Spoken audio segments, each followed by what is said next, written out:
Hey guys, this is Chris, and I gotta say, I just finished The Last of Us Part 2 yesterday, and wow. Wow.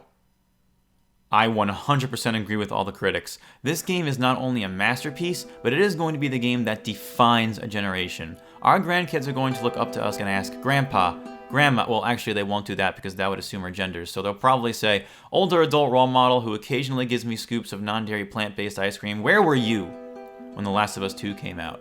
And I'll say, well, non-gender specific grandchild, I was locked in my room, dying from corona, with the controller in my hand and a big smile on my face, knowing that I was a part of video game history. But here's where it gets confusing.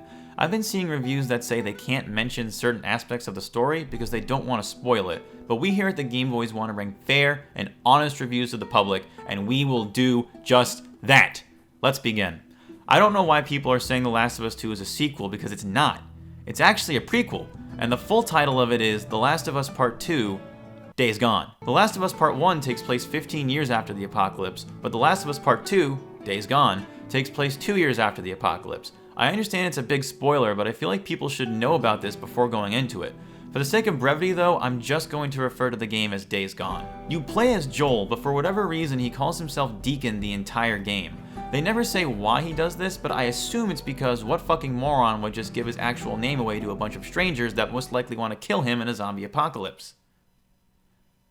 It's actually kind of brilliant. There are a lot of improvements that have been made in this 7-year span since the original game was released. Not only are the graphics better than the first one, but the gameplay is much more well refined. Now instead of just taking on a couple of zombies at a time, you're able to take on hordes of them in one felt swoop. Have you ever wondered why there were so few zombies to fight in the first Last of Us? Well, yeah, Joel already killed them all. It all makes sense now. You have a much wider variety of guns, movement is far less restricted, you can use the environment to your advantage, and the game has become open world, so now you can play the game at your own pace.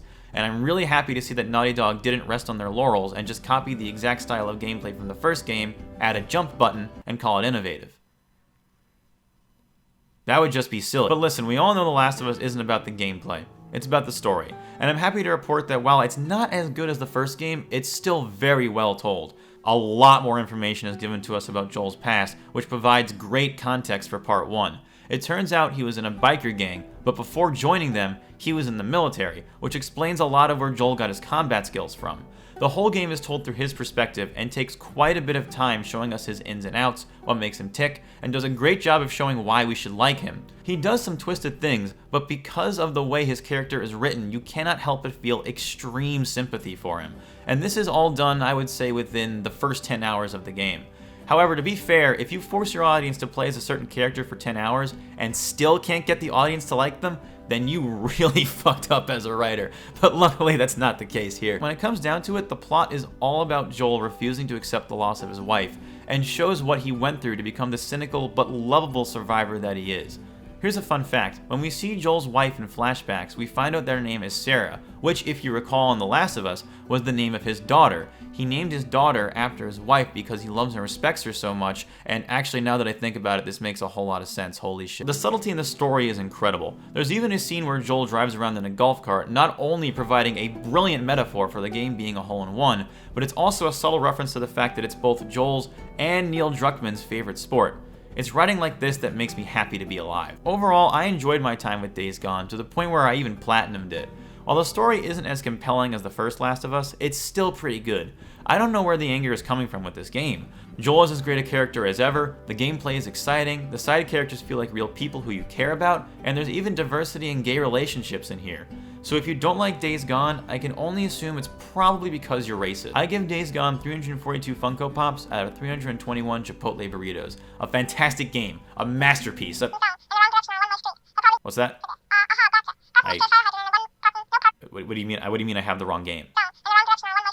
Well, what happens in the actual game? Oh. Oh. Oh. Oh. Oh, God, no. Oh. Holy shit.